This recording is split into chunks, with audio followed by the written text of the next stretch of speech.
vigilance à l'initiative du réseau RSQR et en soutien avec le GIP Santé numérique des Hauts-de-France.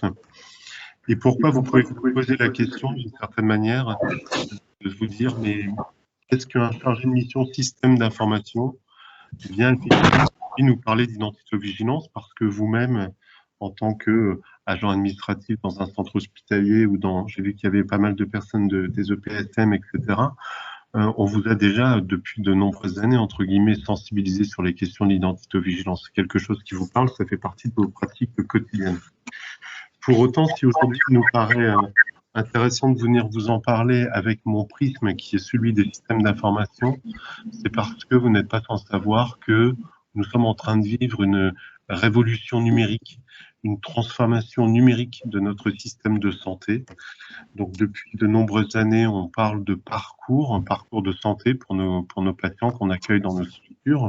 Et aujourd'hui, on est de plus en plus obligé de parcours digitaux pour nos patients, pour nos usagers, parce que eux-mêmes sont amenés à rencontrer différents professionnels de santé à travers différents types de structures dans le cadre de leur prise en charge. Et à chaque fois, finalement, on se doit de pouvoir partager et échanger de la déplaces donnée. Pas non plus? Oui. Tu vas au bois. Tu vas au bois? Ouais. Ouais. J'ouvre avec ma collègue pour pouvoir assister à distance. Gentiment, juste pour les personnes qui... Ouais, j'enchaîne, j'ai encore une conf à 18h. Faites vos micros, s'il vous plaît. Merci.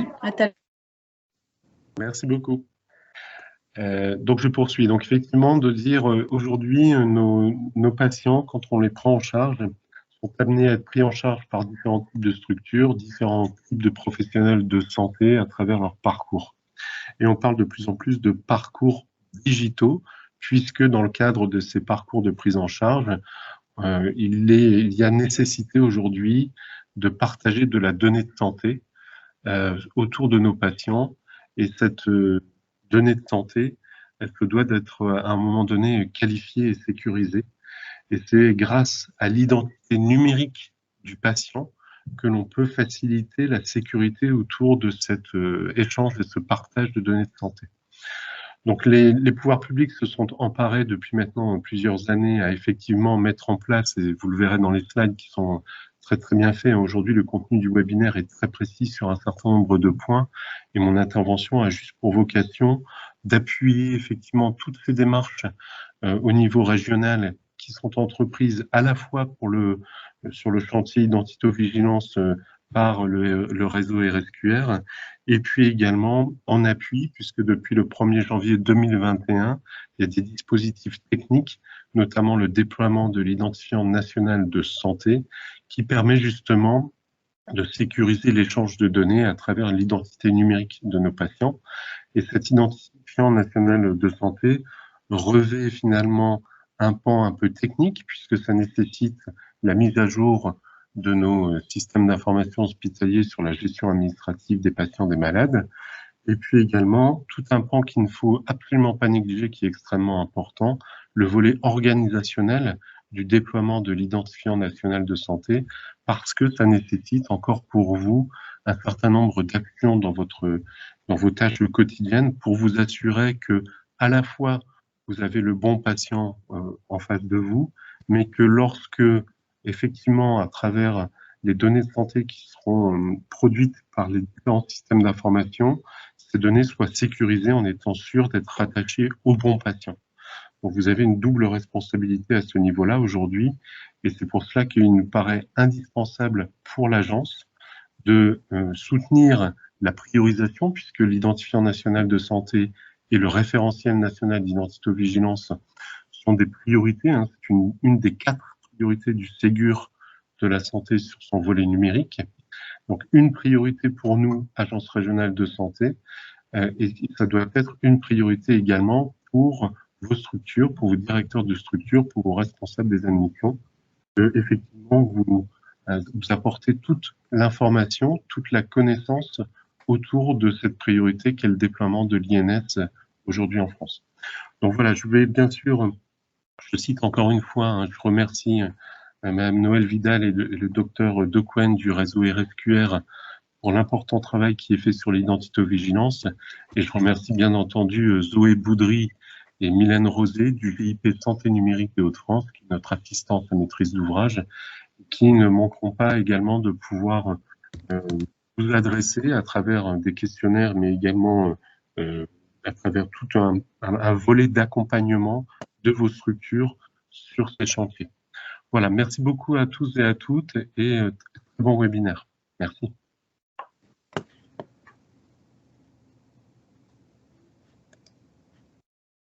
Donc, c'est Zoé Boudry qui va reprendre la suite du document.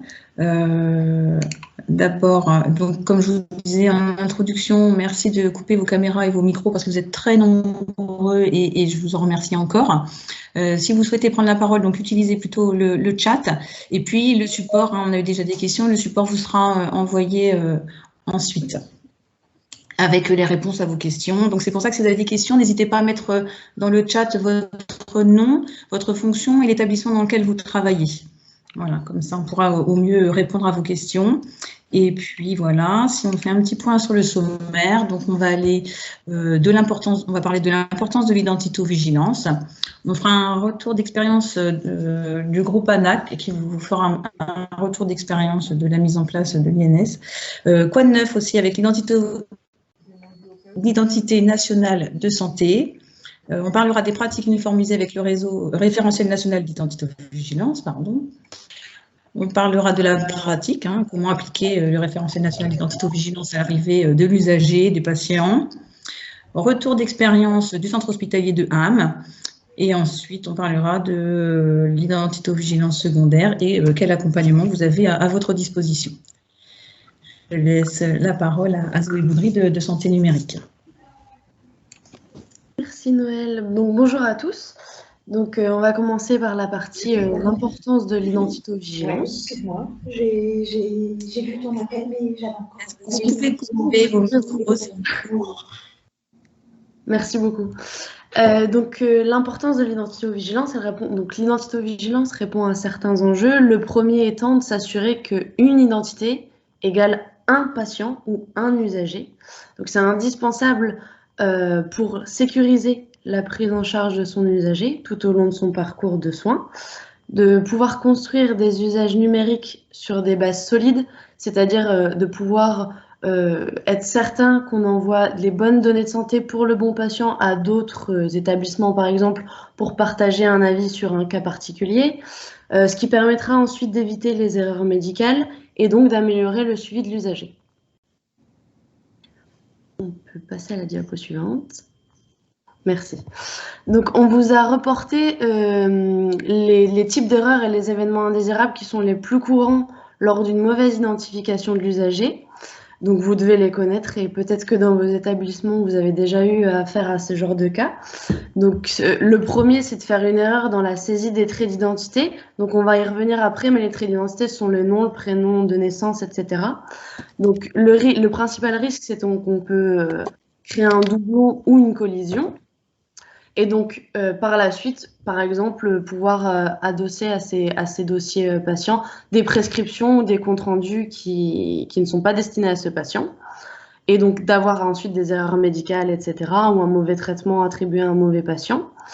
Et il y aura aussi, sans doute avec du coup la nouveauté de l'identité nationale de santé, une erreur de validité d'une identité lors de la récupération de ce nouvel identifiant, donc cette identité nationale de santé, qui peut être par la suite du coup envoyée à d'autres établissements et qui est une grosse source d'erreur, qui pourra devenir une grosse source d'erreur surtout.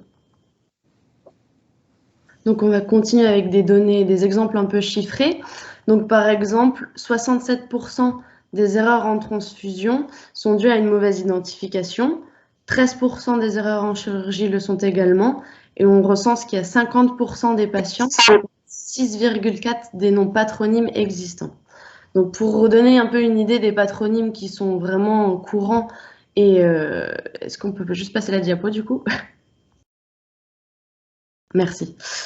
Du coup, par exemple, bon, les données sont un peu anciennes, hein, puisqu'on voit que pour les naissances entre 1891 et 1990, il y a 228 857 Martin, 120 573 Bernard.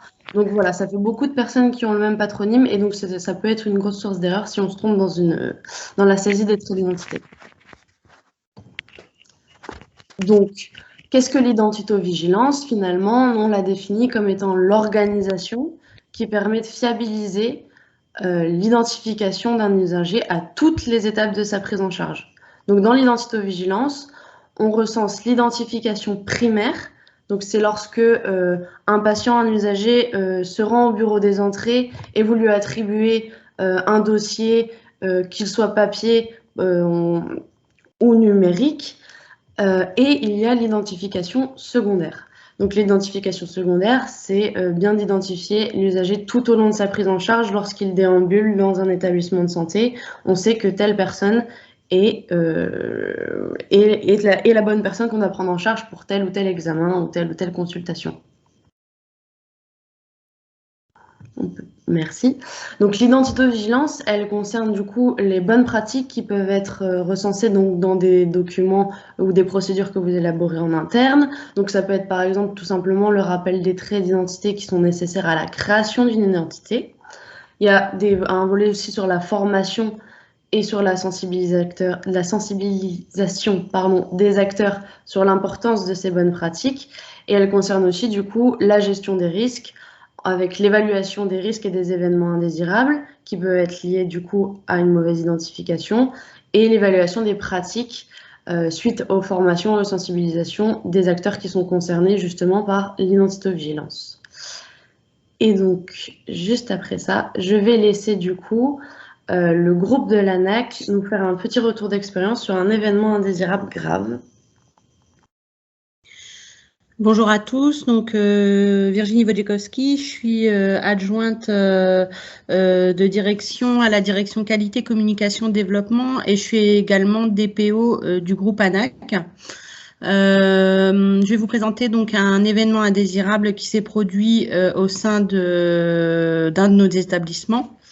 Donc c'est pas forcément un événement qui a mis en cause ou qui a remis en cause des pratiques de professionnels de l'établissement, mais c'est pour justement vous montrer aussi que quand on pense avoir du moins toutes les procédures et toutes les avoir tout mis en œuvre en fait au sein de nos établissements, il faut quand même se préoccuper en fait de ce qui se passe avec les intervenants extérieurs.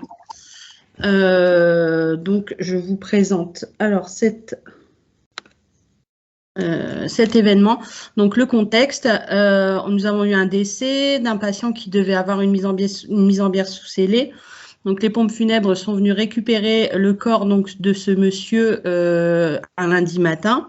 En début d'après-midi de cette même journée, on a les pompes funèbres qui se sont présentées. Donc, bien sûr, les pompes funèbres sont accompagnées par un soignant du service dans lequel le décès a eu lieu. En début d'après-midi, d'autres pompes funèbres sont venues récupérer le corps d'une deuxième patiente donc dans notre salle, sauf que en fait le corps n'était plus présent et il ne restait que le corps en fait du patient qui aurait dû être pris le matin. Donc, il s'agissait d'une erreur en fait lors de la mise sous scellé le matin. Le corps récupéré était celui de la dame au lieu du monsieur. Donc, on a dû faire intervenir le procureur pour retirer les scellés et retransférer en fait le corps et réattribuer le bon défunt à la bonne société de pompes funèbres. Tout ça s'est régularisé dans la journée sans aucune conséquence, heureusement, pour les défunts et pour les familles. Ce qui s'est passé en fait, c'est que l'accompagnant qui était avec les pompes funèbres a reçu un coup de fil et son téléphone captait mal. Donc il est sorti de la pièce, laissant les pompes funèbres en fait seules avec le corps qui, du coup, les pompes funèbres n'avaient pas vérifié forcément l'identité. Pardon. Il y a eu bien sûr forcément une déclaration d'événement indésirable suivie d'une analyse de cause où on a pu s'apercevoir qu'en fait il y avait une procédure qui était bien en place, mais qui précisait pas forcément que le soignant devait faire vérifier l'identité aux professionnels des pompes funèbres. Il y a eu forcément une interruption de tâche en fait du professionnel qui a dû s'absenter de la chambre et on s'est aperçu également en relisant la réglementation qu'il n'y avait pas de règlement intérieur dans la chambre, pour la chambre. Donc, nous avons mis en place un certain nombre d'actions. On a mis bien sûr à jour la procédure et on l'a rediffusée dans notre GED. On a resensibilisé les professionnels lors d'interventions dans les services sur la nouvelle procédure et également sur les interruptions de tâches en présentant donc l'événement indésirable. On a également profité en fait de cet événement indésirable pour resensibiliser dans les autres établissements du groupe. On a bien sûr rédigé du coup un règlement intérieur qu'on a fait valider par nos instances et qu'on a diffusé dans notre GED avec une sensibilisation des cadres de santé sur la bonne application de l'organisation des pompes funèbres de la chambre. Et nous avons réalisé un courrier à destination des pompes funèbres qui interviennent le plus couramment dans l'établissement pour repréciser l'organisation en fait de la chambre et présenter le règlement intérieur. Donc, c'est un événement indésirable grave qui aurait pu avoir des grosses conséquences, heureusement sans aucune conséquence, hein, je le répète, mais qui nous montre également que même si on a mis en fait ceinture bretelle sur nos pratiques, on travaille en fait avec des éléments extérieurs, des professionnels extérieurs et il faut toujours être attentif et super prudent en fait sur ce type de pratique. Merci beaucoup.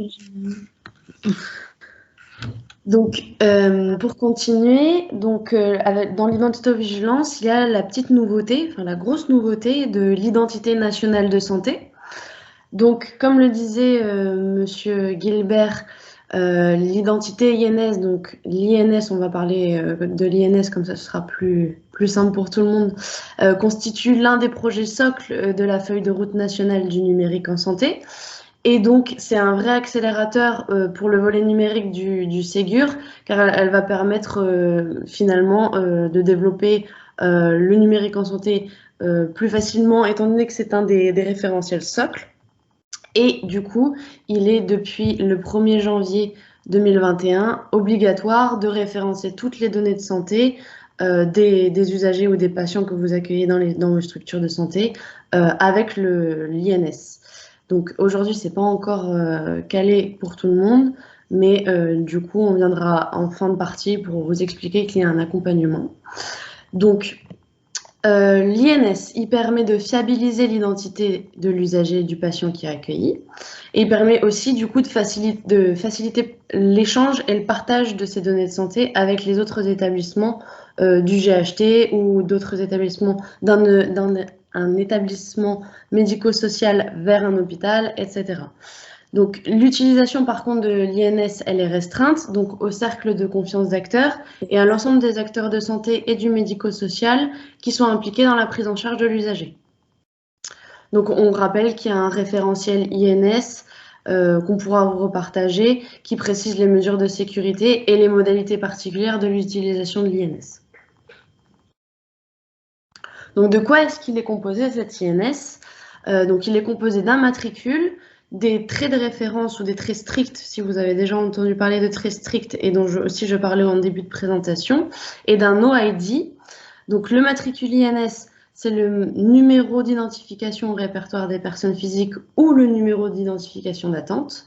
L'OID, c'est finalement une traçabilité qui permet de savoir quel est l'établissement qui a fait appel au téléservice afin de récupérer l'INS d'un usager.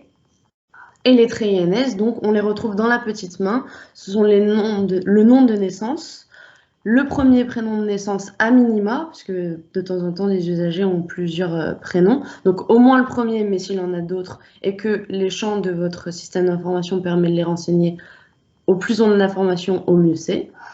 Donc, ensuite, la date de naissance, bien évidemment, le sexe et le lieu de naissance. Donc, on dit le lieu de naissance, mais c'est le code INSEE du lieu de naissance. On y reviendra après, il est différent du code postal, mais on y reviendra.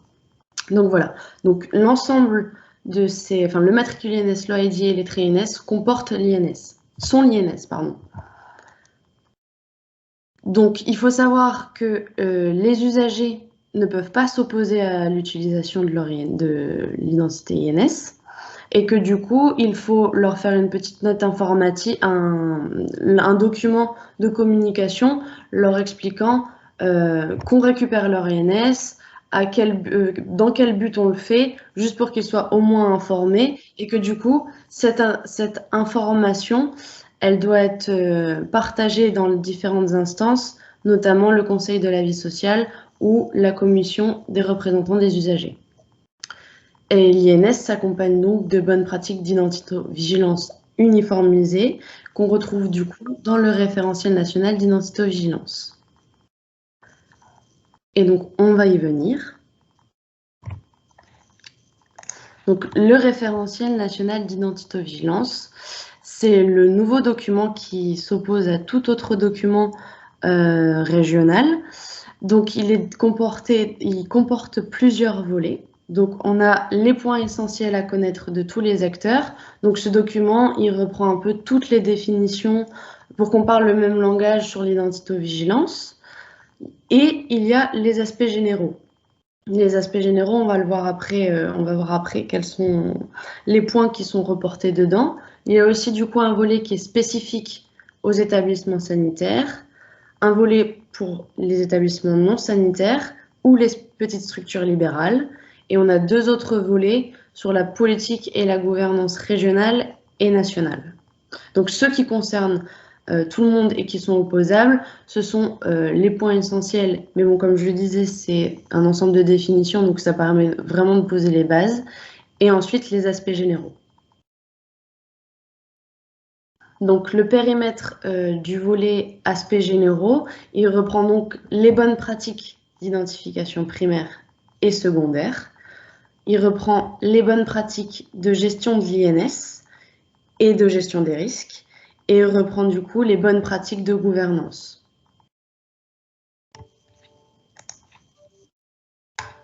Pardon. Donc les points clés de ce référentiel national d'identité-vigilance, ce sont un rappel du coup des traits d'identité qui sont à recueillir obligatoirement, comme j'en parlais tout à l'heure, les traits stricts ou les traits de référence, donc le nom de naissance, le prénom de naissance, la date de naissance, le sexe et le code INSEE du lieu de naissance. Ensuite, il y a un rappel et une petite nouveauté. Vous connaissez sans doute le nom et le prénom d'usage qui est remplacé simplement par le nom, prénom utilisé. Ça reste la même chose, c'est simplement une manière de communiquer plus facilement du coup avec l'usager. Parce que je ne suis pas sur le terrain, mais j'imagine que lorsque vous demandez le prénom d'usage de certaines personnes, peut-être qui vous donnent exactement le même prénom qu'ils portent de naissance. Ça, je ne suis pas sur le terrain. Mais du coup, voilà, ça a été changé. Donc maintenant, on parle de nom ou prénom utilisé. On clarifie donc après les règles de saisie. Donc si on renseigne les traits stricts avec des tirets, les majuscules, etc. On y reviendra après plus dans le détail. Il y a aussi un point du coup sur les documents qui sont obligatoires, qu'on appelle à haut niveau de confiance et qui permettent d'attester l'identité du patient que vous avez en face de vous. Et il y a une petite nouveauté avec différents statuts d'identité. Vous en connaissez sans doute certains, mais on va y revenir ensuite.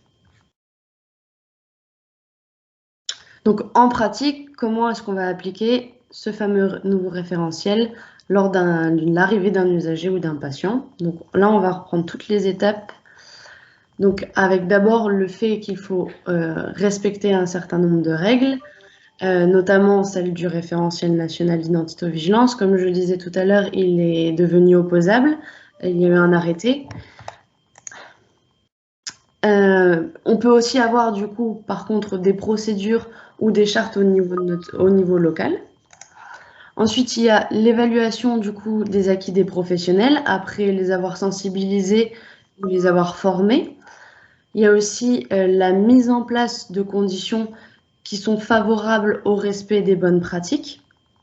On peut également, et il faut, comme je rappelais tout à l'heure, lors de l'information qui est faite à l'usager concernant le fait qu'on allait récupérer son INS, c'est de sensibiliser et informer les usagers et déclarer systématiquement les anomalies qui peuvent être détectées. Donc, la première étape lorsqu'un usager se trouve en face de vous au bureau des entrées, c'est de lui demander, comme je le disais, un document qui atteste de son identité. Donc, on les appelle les documents à haut niveau de confiance. Donc, on recense le passeport français ou étranger, la carte d'identité française ou étrangère. Pour les mineurs, on peut utiliser le livret de famille ou l'extrait de date de naissance avec la vérification de l'identité d'un des parents ou du tuteur légal. Et il y a également, peut-être que vous en avez entendu parler, d'autres dispositifs d'identification électronique comme France Connect, etc. Et il faut bien, donc à chaque fois vous demandez un document à haut niveau de confiance et la carte vitale bien évidemment pour la facturation. Et donc on peut jouer sur la photo qu'il y a aussi sur la carte d'identité ou la carte vitale et voir si tout est bien concordant. Ça c'est un petit plus. Donc pour la deuxième étape, si on peut passer la slide. Pour la deuxième étape, on va s'assurer que l'usager qui arrive pour la première fois ou non, parce que bon, je pense qu'il y a un certain flux quand même dans certains établissements de santé, on va s'assurer que l'identité de ce patient n'est pas déjà existante dans notre système d'information. Donc, pour ce faire, on va indiquer la date de naissance qui se trouve sur le document qui atteste de l'identité de l'usager, plus les 3 premières lettres du nom ou du prénom de naissance. On peut passer à la diapo suivante. Donc, la troisième étape, si on n'a pas retrouvé l'usager après avoir recherché cette identité dans notre système d'information, c'est de créer l'identité de l'usager. Donc, pareil, on s'assure de la concordance entre les traits d'identité qui ont été énoncés peut-être à haute voix par l'usager et ceux qui sont inscrits sur son document officiel. Et donc, une identité, de quoi elle est composée? Elle est composée d'un identifiant que vous lui attribuez en local, des traits stricts que j'ai énoncés pas mal de fois et ils sont justement reportés dans cette diapo, et des traits complémentaires qui facilitent la communication avec l'usager. Donc on recense le nom utilisé et le prénom ou le prénom utilisé, comme je vous l'expliquais tout à l'heure, qui était nouveau et qui changeait du prénom d'usage, l'email, le numéro de téléphone, la profession, toutes les informations qui finalement peuvent nous aider à identifier et communiquer plus facilement avec l'usager qui est en face de nous. Donc, il faut savoir simplement que lorsque l'ensemble des systèmes d'information pourront faire appel au téléservice pour récupérer l'INS d'un usager, si la personne qui est en charge d'aller rechercher cet INS et de valider ou non, parce que c'est manuel, ça ne se fait pas automatiquement, c'est de la responsabilité d'un agent de dire oui, je fais confiance à ce que les bases de référence nationales me reportent. Si on valide, les traits qui sont retournés par le téléservice seront remplacés par les traits locaux que vous aviez déjà dans votre système d'information. Donc, il faut savoir que si votre système d'information le permet, vous pourrez garder également les traits locaux. Mais c'est juste normalement comme ça que ça devrait fonctionner. On peut passer à la diapositive. Est-ce que je peux vous couper? Il y a quelques questions dans le chat. Alors, la première question, c'est « Bonjour, pour une personne qui est divorcée et qui n'a pas fait les modifications sur sa carte d'identité, que faire ?» Eh ben, on met son nom de naissance, du coup, dans la case qui doit être encore aujourd'hui nom d'usage, il me semble que c'est encore ça dans le système d'information. Mais on doit garder le nom marital. On doit garder le nom marital, mais le nom, il faut qu'elle ait... après, le nom utilisé et le nom d'usage, c'est aussi... le fait de le mentionner dans votre système d'information, ça permet de faciliter la communication avec cette personne si elle veut vraiment plus faire appeler par son nom marital. C'est pour ça aussi que si le nom d'usage, le prénom, pardon, ou le nom de naissance diffère du prénom d'usage ou prénom marital, etc., il faut toujours bien tout renseigner. Mais du coup, là, oui, je pense qu'il faut garder le nom marital. Mais là, je vous réponds comme ça de but en blanc, mais je préfère vérifier quand même. Je vais quand même noter pour vérifier. Et du coup, je note votre nom et votre prénom afin de pouvoir vous recontacter et vous donner la réponse exacte. Hop.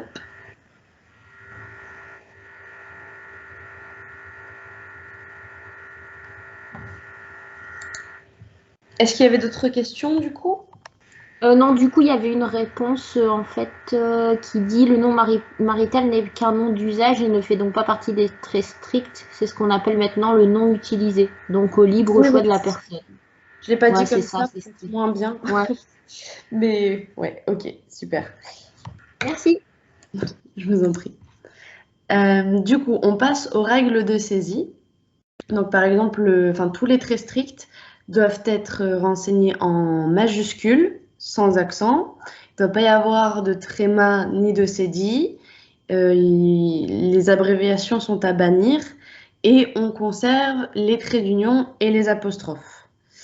Donc, comme je l'avais dit tout à l'heure, le prénom non utilisé remplace le nom prénom d'usage. Et donc, il faut renseigner s'il diffère du nom ou du prénom de naissance.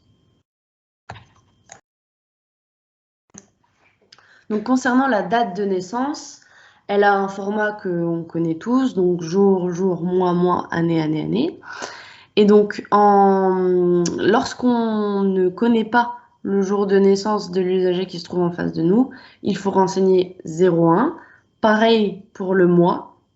Et lorsqu'on ne connaît pas le jour et le mois, on renseigne 31-12. Quant à l'année, on utilise l'année ou la décennie qu'on estime vis-à-vis de l'usager en face de nous. Je vous expliquais tout à l'heure aussi, le code INSEE du lieu de naissance est un très strict obligatoire pour créer une identité.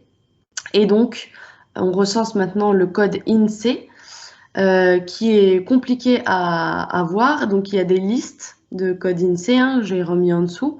Mais lorsqu'on ne la connaît pas, on renseigne 99999.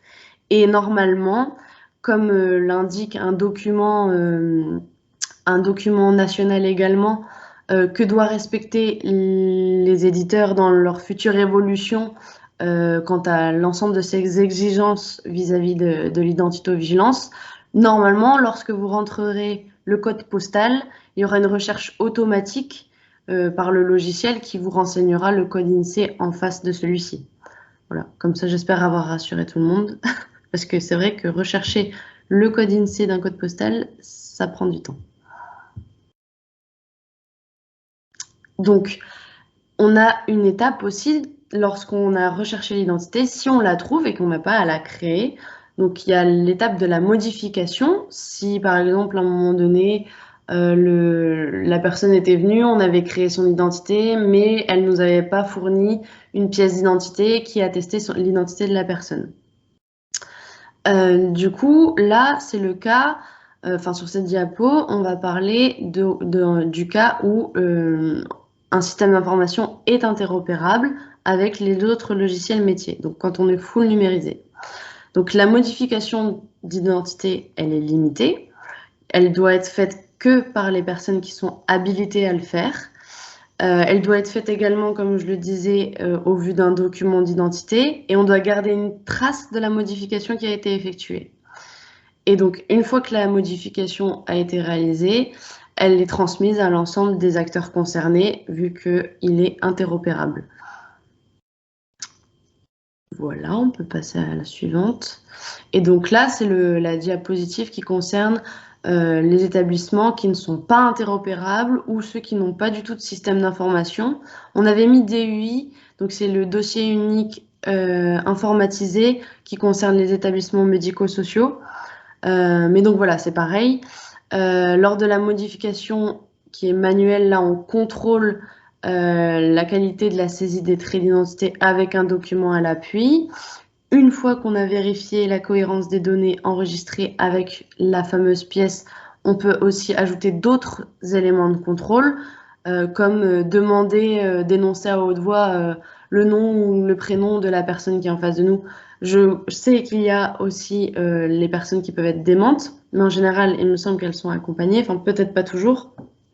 Mais on peut faire aussi contrôler a posteriori, du coup, des données d'identité numérique par une autre personne ou mettre, du coup, les fameux statuts dont on va vous parler en mode provisoire pour dire j'ai pas pu vérifier comme je devrais le faire l'identité de cette personne, donc je la mets à un statut particulier pour lui réserver finalement un traitement particulier par la suite. Donc on peut passer la diapo. Donc voilà, les fameux statuts de confiance. Donc il y en a deux nouveaux qui sont l'identité qualifiée.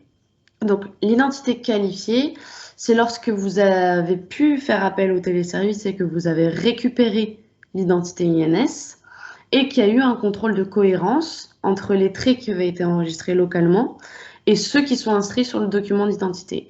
Et c'est à ce statut qu'on peut partager avec l'ensemble des établissements les données de santé de l'usager.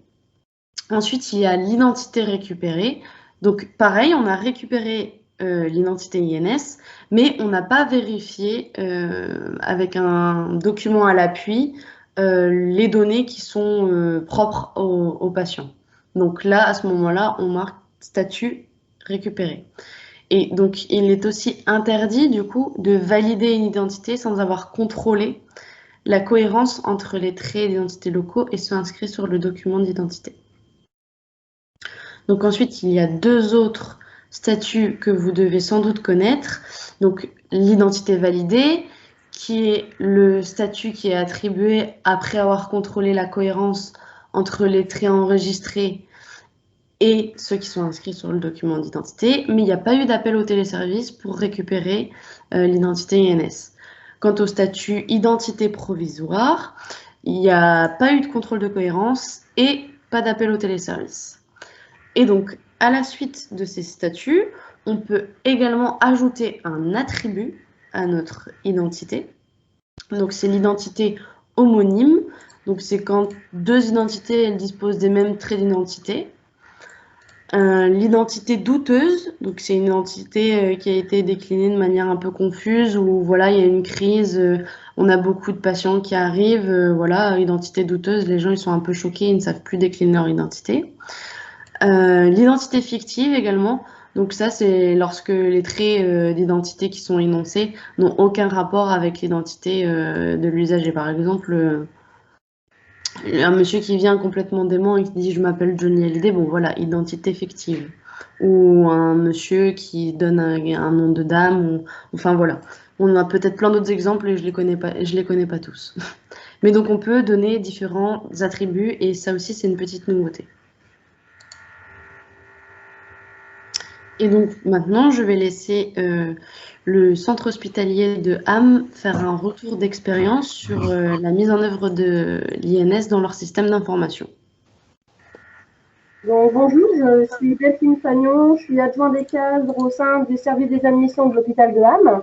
Et nous, la mise en place de l'INSI est arrivée courant avril, suite à une mise à jour de notre logiciel qui était Median et qui se nomme maintenant ELAP.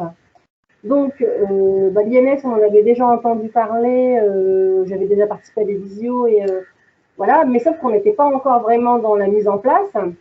Donc, ça nous est tombé dessus, donc ça nous a permis de tester ce système, et du coup, je vais vous faire un petit retour, en fait, sur comment a été mis en place chez nous l'INS, qu'est-ce qu'on a mis en place de plus pour nous aider à ce que ça se passe mieux avec nos patients, et les problèmes qu'on a pu relever suite justement à l'utilisation de l'INSI avec l'incorporation des données qui arrivent maintenant dans notre logiciel.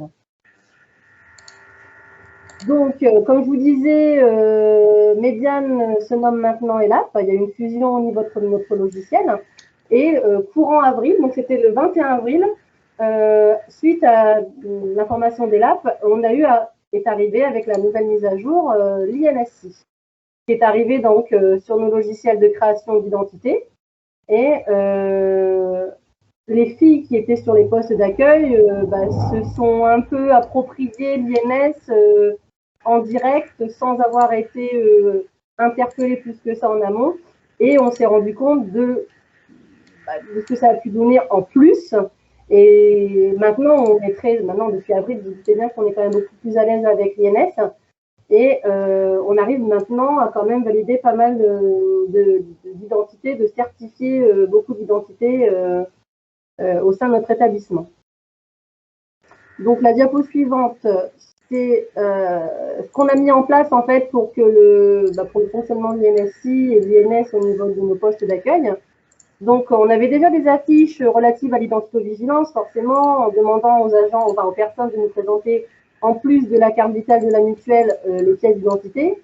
On a rajouté du coup, puisque sur le site de l'ANS, on a retrouvé des affiches vraiment liées à l'INS.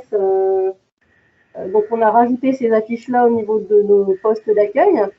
Et pour toutes les personnes, dans le dernier temps, on a mis dans un dernier temps, lorsque le patient est en incapacité de nous fournir les documents, une demande systématique du lieu de naissance est formulée, qui nous permet, dès les avoir renseigné au moins le lieu de naissance, de pouvoir faire appel à l'INSI et de pouvoir au moins valider les informations et de demander à la personne qui n'est pas en capacité d'avoir sa carte d'identité de suite de nous présenter lors d'un prochain passage. Et on fait aussi une demande d'acte de naissance auprès des mairies pour confirmer les informations qui ont pu être mises en place au niveau de l'INSI. Voilà. Je pense que les diapos suivantes, c'est tous les problèmes, enfin pas tous, mais une partie des problèmes qui sont un peu récurrents au niveau de l'utilisation de l'INSI. Donc les patients nés à l'étranger, les patients avec les numéros de sécurité sociale qui font apparaître le département 75, mais qui sont nés dans des départements limitrophes, les identités au référentiel national différent de la CNI, et les patients avec des noms composés, des prénoms multiples. Donc derrière, vous avez, pour les diapos suivantes, donc vous avez des imprimes écran de notre logiciel ELAP. Donc on vous fait apparaître en fait les différents problèmes. Donc pour les patients nés à l'étranger, par exemple, cette personne est née dans une ville algérienne. Donc forcément, il est impossible de faire appel à l'INSI puisqu'on a un message d'erreur qui nous dit que ça ne peut pas être appelé puisqu'il ne connaît pas le lieu de naissance est inconnu dans la base.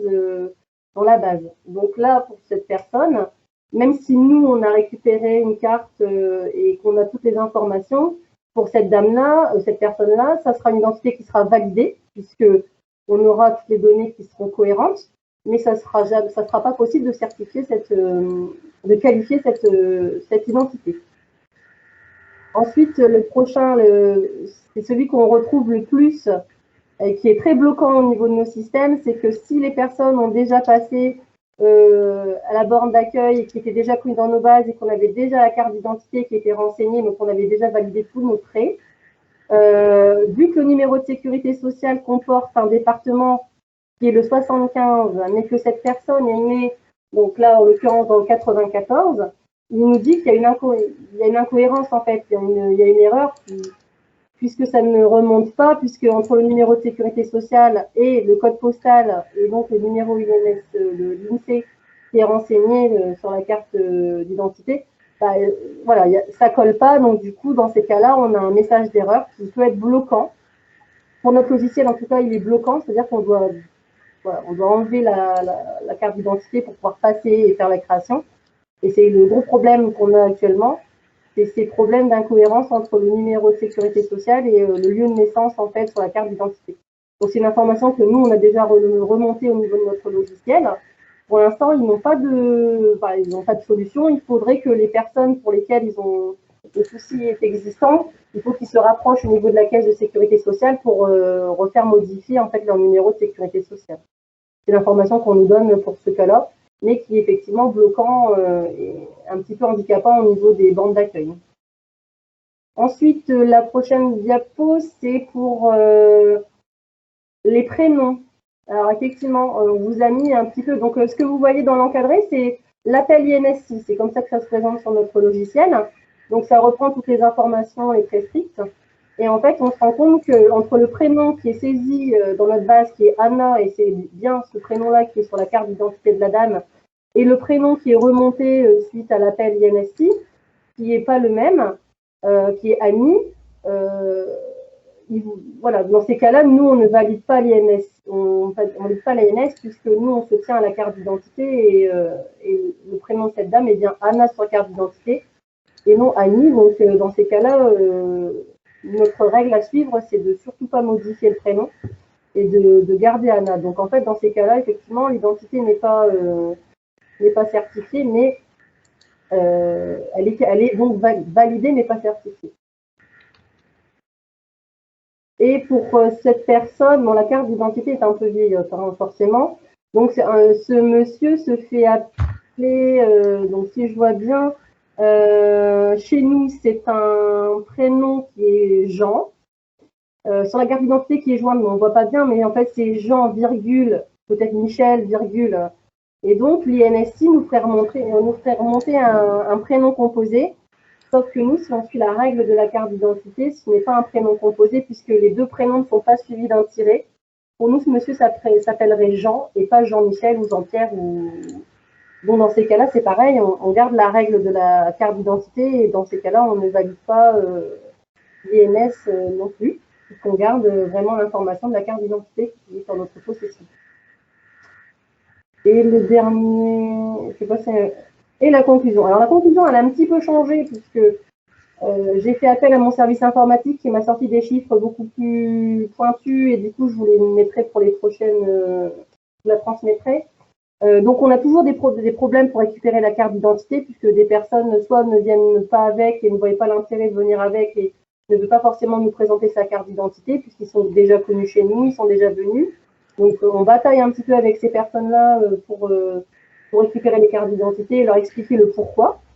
Mais à ce jour, on a quand même réussi depuis courant avril à certifier des identités, donc il n'est pas 1907 identités, mais au 20 septembre, mon informaticien m'a remonté un chiffre qui sont validés, qualifiés, 1751 identités sur le centre hospitalier, tous secteurs confondus, soit environ 64%, et 2740 identités ayant eu au moins un séjour ou une consultation depuis le 21 avril.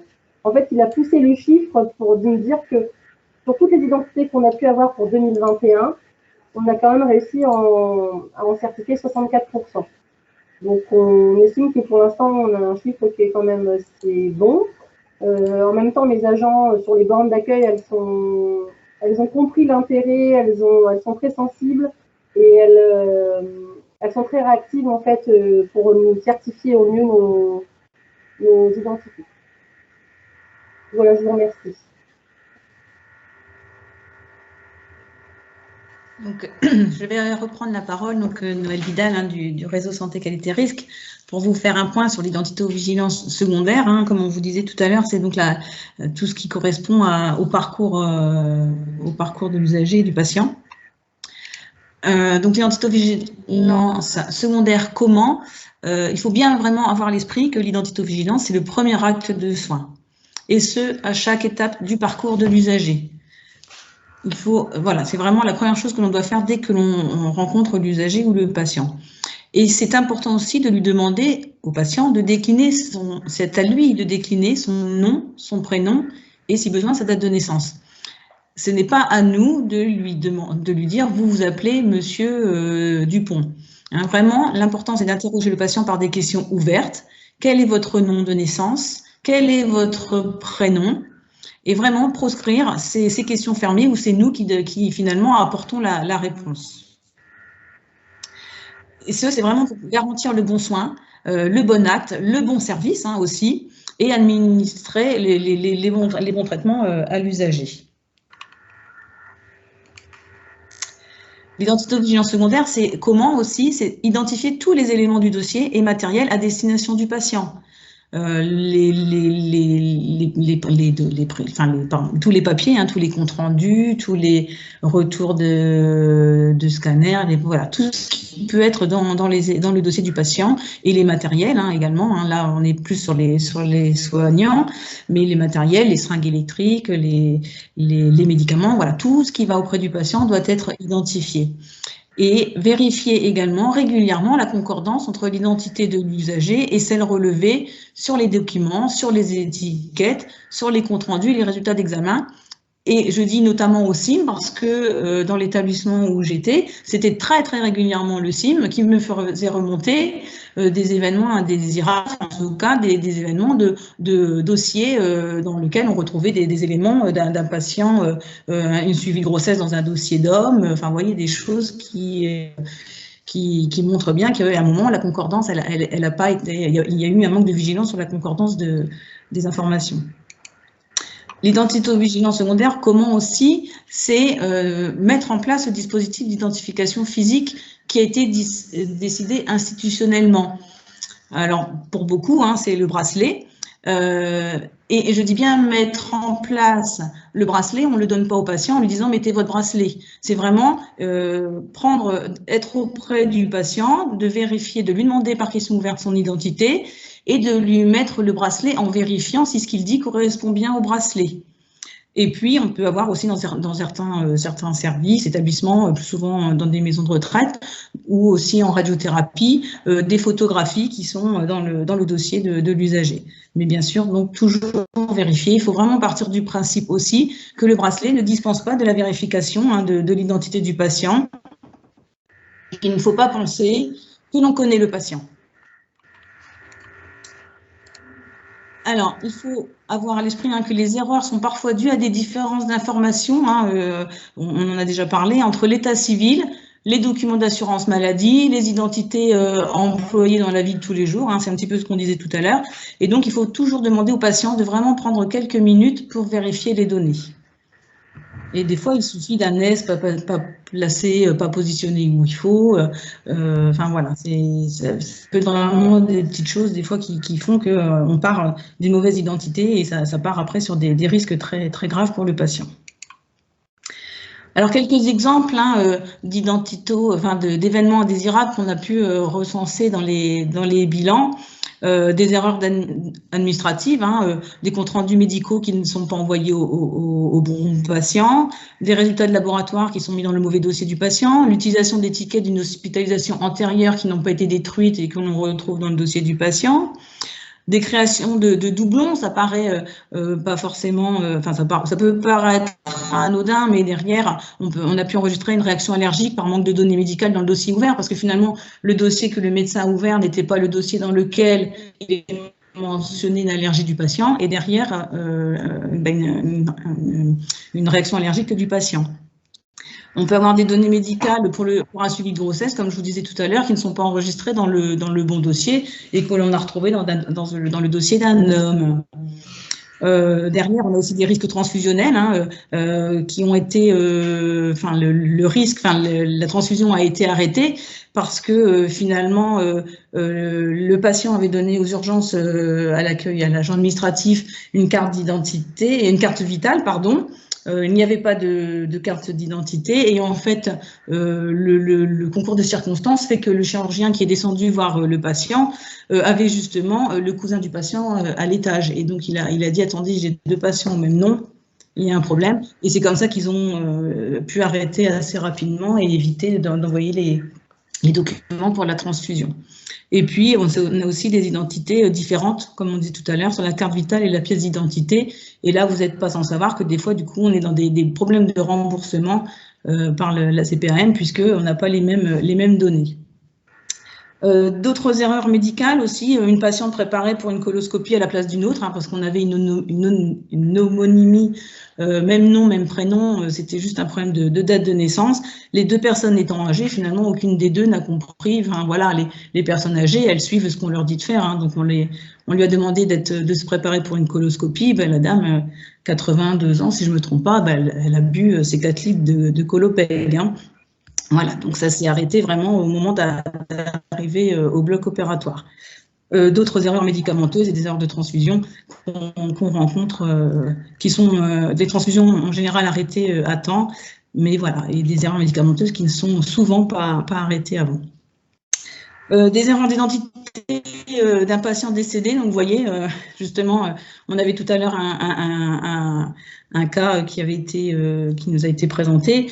Moi, j'ai eu aussi d'autres événements sur un bracelet qui a été changé au moment du décès du patient pour en remettre un propre, et finalement, en remettant un bracelet propre, on s'est trompé d'étiquette. L'impossibilité d'obtenir des certificats médicaux aussi, hein, un problème lié à une erreur dans la saisie des traits d'identité du patient. Donc derrière, avec tous les problèmes administratifs que ça peut engendrer. Vous avez peut-être eu, ou n'était peut-être pas loin, des problèmes de perte d'identité des patients décédés au niveau, avec les problèmes de housse Covid. Finalement, on met le bracelet au patient et puis on met le patient en housse et puis après on se dit oh là là, attention, n'oubliez pas de mettre une étiquette sur la housse parce que on n'a plus d'identité. Mais les housses, on doit les nettoyer après. Une fois que la housse est fermée, on doit la renettoyer et là avec le risque que l'étiquette se décolle. Et puis, on a également très peu, en tout cas, ça dépend des établissements, mais des usurpations d'identité avec derrière aussi tout ce qui peut exister en termes de problèmes de facturation, d'hospitalisation, et puis tout ce qui peut aussi aller avec. Voilà un petit peu pour les exemples d'identito-vigilance.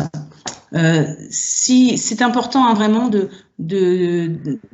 déclarer, en tout cas de dire, si vous trouvez une erreur, de vraiment la signaler pour que celle-ci soit corrigée au niveau des services administratifs. Bien sûr, tout le monde n'a pas le droit de correction d'une identité. Ça remonte en général à la cellule d'identito-vigilance. On doit rester dans la même configuration que ce qui se passe habituellement. Quand il y a un problème, on le déclare. Sinon, on ne pourra jamais changer la problématique pour la personne à qui ça arrive. Et puis, c'est ce que je vous disais, on ne change rien sans être passé par le responsable d'identito-vigilance ou la cellule d'identito-vigilance. Les défauts de respect des bonnes pratiques sont des sources principales des erreurs d'identification, parfois graves, mais presque toujours évitables. Et vraiment, c'est important de bien identifier pour bien soigner. Quel accompagnement? Madame Boudry, vous reprenez la main sur l'accompagnement? Oui, il y avait l'heure, je me dis qu'on peut peut-être laisser les gens s'exprimer, etc. J'ai vu une main levée en fait, et j'ai vu aussi une question. J'étais en train de chercher la réponse pour France Connect, donc je reviens, j'ai trouvé, mais je voudrais vous faire une réponse plutôt synthétique parce que bon. Donc je ne sais pas si la personne qui avait levé sa main, c'était une erreur ou... Alors, je vois pas... Non, elle s'est baissée automatiquement. Ah, c'était baissé. Bon, du coup, je vais continuer. Et juste, il y avait une question sur le dispositif d'identification physique s'applique également dans le secteur du domicile ou pas? Parce que les patients sont réfractaires à porter un bracelet au domicile. Une question. Oui. Alors oui, c'est vrai que nous, on avait débattu au niveau de la cellule d'identito-vigilance sur ça, effectivement, pour mettre les bracelets ou pas au domicile. On est parti du principe qu'ils ne sont pas patients, ils habitent, ils sont chez eux. Par contre, on avait opté pour la mise en place du bracelet s'ils venaient sur l'établissement pour passer un examen. Donc voilà, ça c'était la politique de notre établissement. On s'était un petit peu référé à d'autres établissements, mais c'est vrai que dans les textes, on n'avait rien retrouvé vraiment de très précis, en tout cas nous obligeant à mettre le bracelet au domicile.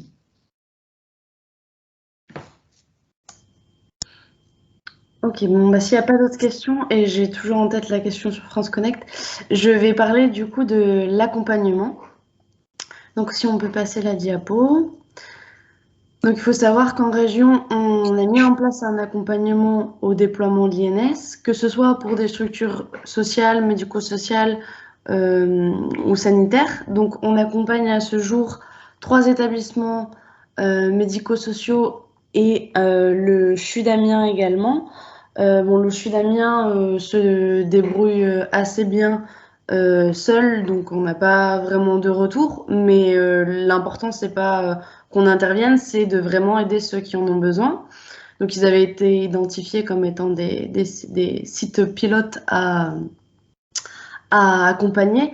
C'était une demande, du coup, qui a été faite lors de réunions avec l'ANS, donc l'Agence du numérique en santé, qui nous a parlé de l'identité nationale de santé et nous a demandé de mettre en place un plan d'accompagnement et un plan de communication afin d'accompagner l'ensemble des structures de santé et médico-sociales de notre région. Donc, ça a été le cas pour l'ensemble des régions. Et donc, nous avons mis en place un plan d'accompagnement qui reprend plusieurs thématiques. Donc, la mise en place de l'accompagnement, notamment en faisant une première réunion, en expliquant dans le détail quelles sont les thématiques sur lesquelles on peut les accompagner, de quelle manière on va mettre tant de réunions en place, etc. En leur expliquant également l'ensemble des documents que nous, on a déjà mis en place et qu'on peut leur mettre à disposition afin que la communication au sein de l'établissement soit faite au niveau des professionnels et des usagers. Du coup, lors de cette mise en place de l'accompagnement, identifier avec eux l'équipe INS qui va du coup, enfin on l'appelle comme ça, hein, il n'y a pas, voilà, c'est juste dans le jargon de l'identito, mais du coup l'équipe INS qui va travailler vraiment sur les actions à mettre en place pour le déploiement de l'identité nationale de santé. Après, on a des actions de formation, donc hormis ce webinaire, pour le mois de l'identito-vigilance, on en avait fait auprès des ESMS et des représentants des usagers. On a mis en place des petites vidéos capsules qui reprennent simplement les points clés sur voilà, la création d'identité, comment elle doit se faire, etc. On accompagne également sur la mise en œuvre technique et juridique. Bon, la mise en œuvre technique, on renvoie les questions à l'Agence du numérique en santé. C'est convenu comme ça avec eux. Puis sur le volet juridique, on a un DPO propre chez Santé Numérique qui peut être mis à disposition pour toute question sur ce volet. Du coup, comme je l'expliquais tout à l'heure, on met également donc à disposition des documents. Donc, on a réalisé un document sur quels sont, comme je les ai exposés tout à l'heure, les points clés du référentiel, ce qui évite de lire 50 pages. Des petits mémos, fiches pratiques à destination des professionnels afin qu'ils sachent comment est-ce que je crée une identité, quelles sont, voilà, j'oublie pas de demander une pièce d'identité, etc., toutes les étapes. Des affiches pour finalement indiquer aux patients, voilà, qu'est-ce que c'est l'INS et comment je l'utilise et pourquoi, etc. Et je ne peux pas m'y opposer. Donc voilà, cet ensemble de documents. Il y en a d'autres que je dois oublier, hein. Mais voilà, donc on les met à disposition. Il y en a également qui ont été réalisés au niveau national, hein, donc après c'est au choix. J'avais pas fini. Est-ce que vous pouvez juste revenir là? Voilà, merci. Ensuite, on est du coup à la mise à jour des procédures en interne. Donc ça a pu être le cas notamment avec le groupe de l'ANAC qu'on accompagne, mais qui s'en sortent aussi très bien seuls. Sur par exemple la charte au niveau de leur établissement. Donc j'ai participé à une de leurs cives et je ne m'exprime pas trop, enfin voilà, je ne fais pas partie de la cive, mais je suis là, j'écoute et finalement je donne mon avis sur des choses. Et étant donné que j'ai quand même eu le temps de prendre bien connaissance du référentiel, c'est des petites choses qui pourraient manquer dans certaines procédures ou autres, et qui du coup je peux les compléter avec les personnes qui sont sur le terrain. Et donc par la suite, lorsque on pourra avoir des chiffres et que l'ensemble des établissements de santé pourront faire appel au téléservice, il y aura du coup la production de certains nouveaux indicateurs tels que voilà, on a tant d'identités qui sont référencées avec l'INS, etc. Et donc du coup aider à la mise en place de ces indicateurs. Donc voilà, en gros, brièvement le plan d'accompagnement. Et donc là, on peut passer à la diapo suivante. Et donc, on a mis en place, enfin, il a été mis en place plutôt, pardon, au niveau national, un questionnaire d'auto-évaluation. Donc, c'est un questionnaire avec plein de questions sur votre organisation au niveau de l'identito-vigilance ou sur vos procédures, qui, en fonction de vos réponses, complètent à la fin dans un onglet particulier et qui vous automatise un plan d'action. Finalement. Donc, vous savez déjà, après avoir complété ce questionnaire, quelles sont les actions sur lesquelles il va falloir que vous travaillez ou pas. Si vous n'avez pas de procédure d'identito, par exemple, bon voilà, ça va vous mettre en rouge, voilà, il faut qu'on mette en place la démarche, etc. pour construire des procédures. On a du coup réalisé un questionnaire régional d'état des lieux qui a été envoyé début septembre. Et donc qui reprend simplement les petites questions pour savoir où est-ce que vous en êtes dans vos établissements sur le déploiement de l'INS. Donc ils ont été envoyés au directeur. Donc voilà, c'est peut-être pas encore redescendu. On vous a mis à disposition également l'adresse mail régionale qui vous permet de nous envoyer vos questions vis-à-vis de l'identito-vigilance. D'ailleurs, j'en ai une, il faut que j'y réponde. Et on vous a remis les sites qui permettent de retrouver l'ensemble des informations sur l'INS. Donc, il y a le site du national, le site de l'ARS et le RSQR. Et nous, Santé numérique, nous avons un nouveau site qui devrait sortir début d'année prochaine. Voilà. Donc, je vous remercie. Je remercie aussi beaucoup les intervenants et je ne sais pas si vous avez des questions, du coup, puisqu'on a encore 45 minutes, hein, si on veut respecter les temps. Voilà, c'était prévu jusqu'à 16 h, donc voilà, peut-être lever la main ou ouvrir le micro en essayant de respecter la parole des uns, enfin voilà, je sais pas, parce qu'on est beaucoup quand même. Donc, alors, le questionnaire d'auto-évaluation, je vais vous mettre le lien comme ça. C'est sur le e-santé-gouv. Normalement, on doit le trouver. Pourquoi il vous dit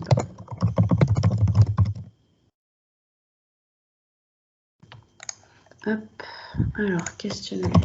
Alors oui, il faut savoir aussi qu'il y a un questionnaire d'auto-évaluation à destination des établissements sanitaires, médico-sociaux et spécifique EHPAD. Voilà, je cherchais parce qu'au début, il n'y avait qu'un seul questionnaire à destination des EHPAD.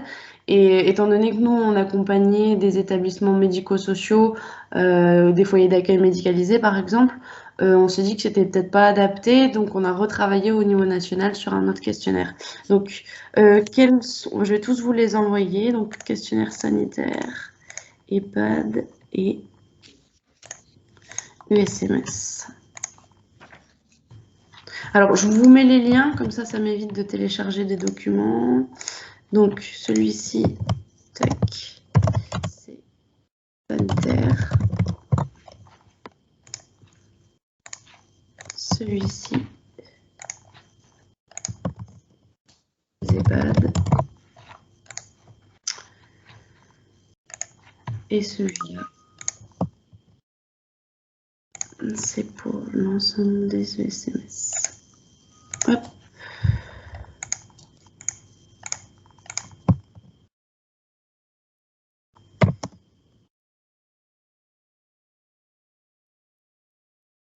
Hop. Alors, est-ce qu'il y avait des questions? Je remonte la conversation, hein, désolée. Du titre.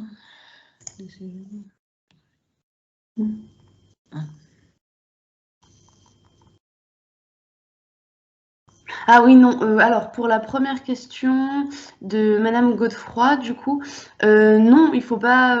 Une fois qu'il est venu, qu'il est connu et que son statut est qualifié, il n'y a plus besoin, du coup, de lui demander, hormis sa carte vitale, justement, pour le remboursement, de lui redemander des documents au niveau de confiance, etc. En général, de toute façon, c'est des choses que vous gardez. J'imagine, voilà, la mutuelle, on l'intègre et voilà, c'est. Il me semble qu'après ça, c'est bon. Après, c'est consultation externe, vous me dites. Du coup, je ne suis pas spécialiste. C'est quoi la différence entre consultation externe ou il y en a des internes, du coup? Je ne sais pas du tout. Si vous pouvez vous exprimer, comme ça, vous pouvez m'expliquer, vu qu'on a le temps.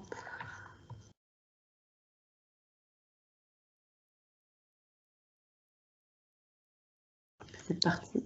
Oui, ici, c'est Mme Gervois. Oui, bonjour. Oui, bonjour madame. Oui, concernant les consultations externes, c'est-à-dire que nous, on fait des consultations mémoire, Donc, il y a des patients qui viennent faire des tests chez nous. Est-ce qu'on doit effectivement, parce qu'aujourd'hui, on n'a pas la connaissance, on demande pas de justificatif, si de pièces d'identité, mais au niveau des prénoms déjà, on met pas tous les prénoms. Et on n'a pas la possibilité, on ne l'enregistre pas dès l'entrée du patient, mais à la sortie du patient. C'est-à-dire que le patient part et c'est la secrétaire médicale qui va nous donner toutes les informations concernant le passage du patient. Donc, on n'a pas sa carte vitale à disposition. Est-ce on est dans l'obligation de demander l'identité nationale de santé pour ces dossiers-là ou pas? Alors, j'ai pas connaissance pour ce service en particulier, mais c'est un service qui est rattaché à l'hôpital. Oui. Donc, en fait, les consultations mémoire, les patients viennent directement dans votre service ou ils passent par le bureau des entrées? Disons qu'ils viennent s'annoncer au niveau du bureau des entrées, ils vont directement dans les services concernés.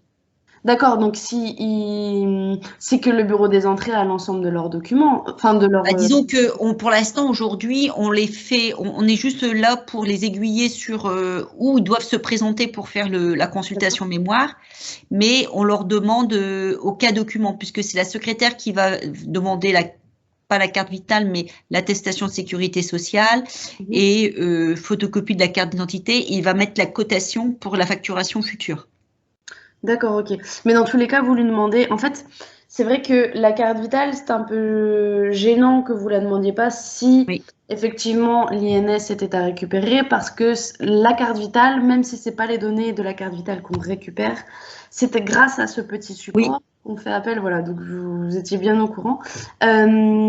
Du coup, il faut que je note cette question parce que je peux pas vous répondre comme ça. Je ne sais pas comment ça se passe pour les consultations mémoire, si c'est votre manière de vous organiser. Si ça se trouve, c'est comme ça partout. Du coup, je ne sais pas si c'est obligatoire, mais je pense que ça l'est tout de même. Hein, mais s'il y a déjà des procédures. Madame Fagnon du centre hospitalier de Ham, on fait une consultation mémoire chez nous aussi. Mais pourquoi il n'y a pas l'inscription au bureau des entrées à l'entrée de la personne en fait? Je pense que c'est lié à votre établissement. Puisque oui, c'est ça. C'est lié. Voilà. Je suis arrivée il y a 1 an, donc c'est lié à l'historique, c'est-à-dire que les consultations, effectivement, le dossier est toujours créé après la consultation mémoire et après que le patient soit sorti. Okay. Mais ça, c'est historique. Et c'est pour ça que si ce numéro, il y a obligation, il y a toute une réorganisation à faire. C'est possible parce qu'en fait, c'est vrai qu'à l'entrée, quand vous faites l'entrée de suite avec la carte vitale, quand vous aurez l'INSI intégré, la carte vitale plus la carte d'identité, ça va vous certifier vos identités à l'entrée, en fait. C'est ça. Et comme ça, c'est obligatoire, je pense qu'effectivement, il y aura peut-être une réorganisation à faire au niveau de votre service. Il faut juste savoir si c'est vraiment obligatoire ou pas. Je pense que c'est depuis le 1er janvier. Après, tout dépend les logiciels, où en est les logiciels. C'est-à-dire que nous, c'est arrivé chez nous en avril. Tout dépend de votre logiciel avec lequel vous travaillez. Voilà, aujourd'hui, notre prestataire informatique, on travaille avec le MIPI, ne sait pas me dire si c'est obligatoire ou pas. D'accord. Dans tous les cas, ils sont censés travailler dessus. Enfin, si je peux peut-être me tromper, mais normalement, les logiciels ont une obligation de mettre en place l'INS. Oui, oui. On l'a fait pour les hospitalisations, pour le service SSR et tout le reste. Mais pour les consultations, aujourd'hui, je vous dis, nous, notre prestataire nous a dit que pour l'instant, ils ne savent pas si c'est obligatoire ou pas. Donc, on ne l'a pas mis en place pour les consultations. Okay. Et je cherche la réponse. D'accord. Alors, moi, je n'ai pas forcément la réponse sur l'obligation, mais nous, on est déjà dedans. Donc, forcément, et nous, on passait les consultations externes, on fait toujours à l'entrée. En fait, c'est toujours, on marche comme pour l'hospitalisation, c'est-à-dire que dès la personne arrive, on crée le dossier et ce qui permet d'ouvrir le dossier médical, puisque nous, on est informatisé aussi au niveau médical. Donc, ça permet à ce que les médecins qui viennent aux consultations externes puissent avoir un accès au dossier médical du patient. Oui, d'accord. Je pense qu'il va falloir se pencher sur la question parce que pour vous, ça va vous faciliter le travail. Ok. Voilà. Merci beaucoup, madame. Merci.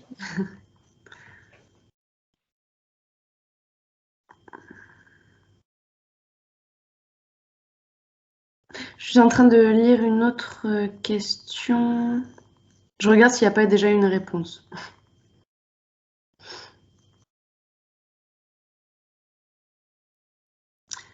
Si, sans la carte vitale, il est possible de faire appel au téléservice INSI en renseignant les traits stricts. Ok, merci. De rien.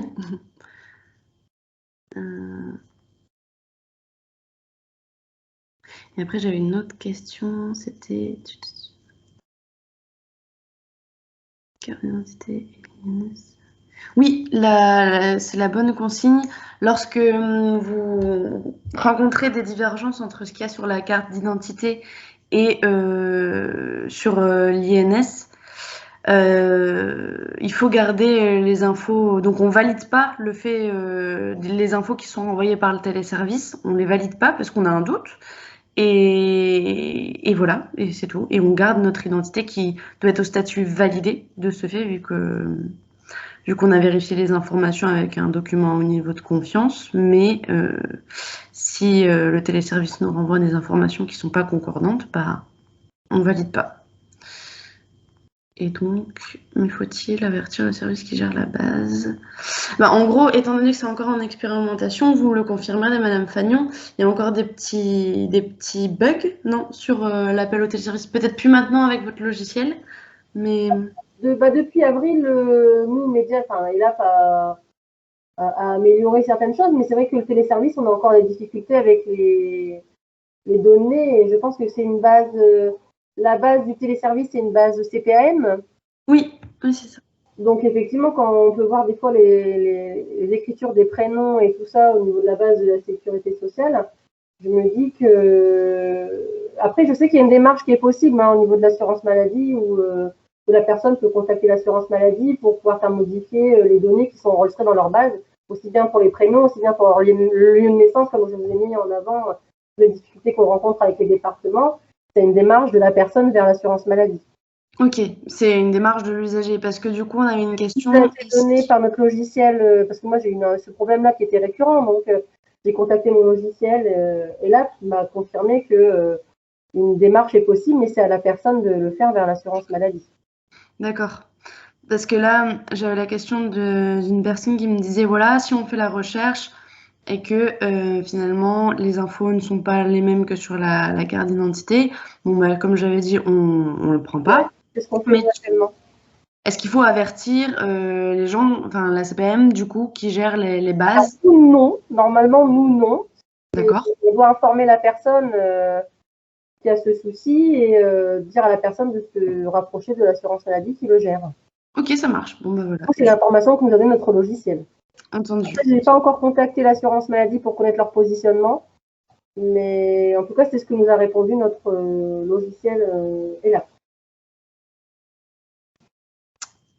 Ouais, ok. Bah merci beaucoup pour parce que vu que je suis pas dedans. Je vous en prie. Du coup, je vois aussi Madame Leclerc qui dit qu'effectivement, il faut une carte CPX. Donc CPX, c'est soit CPE, soit voilà, pour faire appel au téléservice. Donc c'est une carte nominative du statut de professionnel, effectivement. Ouais, voilà. Et qu'est-ce que... Et si, il faut la carte vitale du patient pour faire appel au téléservice également. Bah, il faut l'avoir au moins une fois parce que, vraiment, tout ça, Voilà, pour ma part, il faut avoir au moins une fois la carte vitale passée dans le logiciel pour qu'après, on puisse faire appel à l'INSI. Voilà. Merci de confirmer. Oui, et elle peut aussi effectivement s'effectuer qu'avec les traits, ouais. Avec les traits, oui. Ouais. Il faut tout renseigner. Oui, voilà, il faut tout renseigner s'il manque quelque chose. Tout à fait. Et alors, du coup, comment obtenir la carte CPS? C'est sur Sésame Vital, il y avait...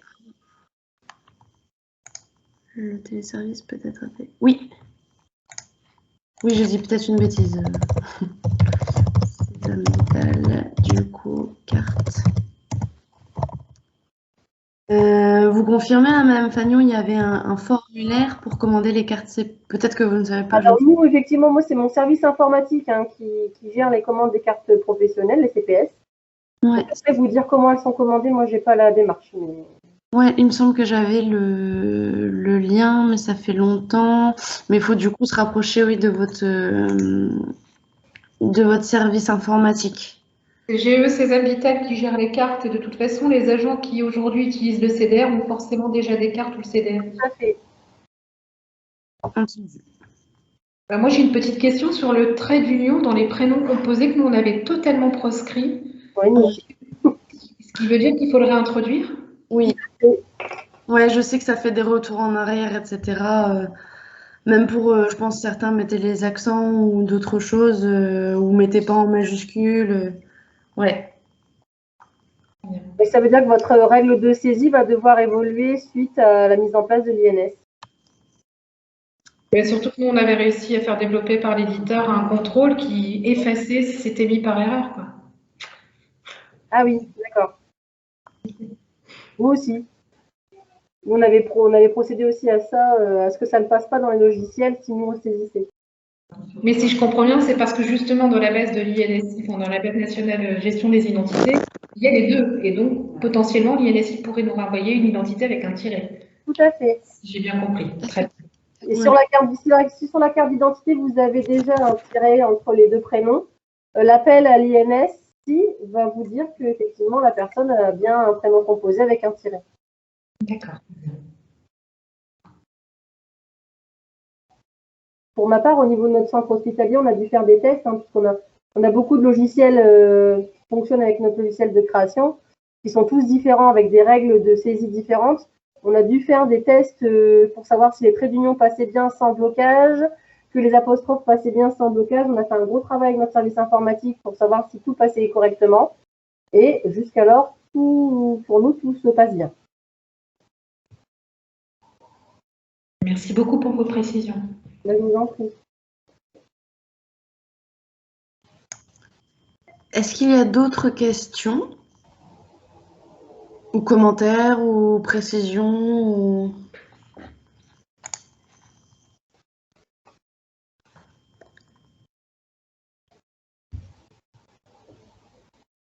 Si c'est pas le cas, on peut vous libérer. En tout cas, merci beaucoup à tous pour votre participation et bien évidemment à nos interlocuteurs qui ont fait les retours d'expérience. Et puis, je vous souhaite une bonne journée. Et pour ceux ou celles qui voudraient assister au webinaire des soignants, c'est vendredi. Et il y a un nouveau webinaire, du coup, le mardi prochain, pour également les administratifs. Merci beaucoup encore à tous et une bonne fin de journée. Merci à vous aussi. Je voulais vous dire aussi également merci beaucoup pour votre présence. N'hésitez pas à proposer les autres webinaires à vos collègues si besoin, et ceux pour les soignants notamment. Merci pour les rétex, merci aux partenaires, merci à ceux qui ont échangé également là pour poser vos questions. Ça permet d'aider tout le monde. Et puis n'oubliez pas, on est tous impliqués dans l'identito-vigilance. Et puis cela c'est tout au long du parcours des patients ou des usagers. Voilà, je ne sais pas s'il y a d'autres remarques. Et sinon, au revoir et bonne fin de journée. Au revoir, à bientôt.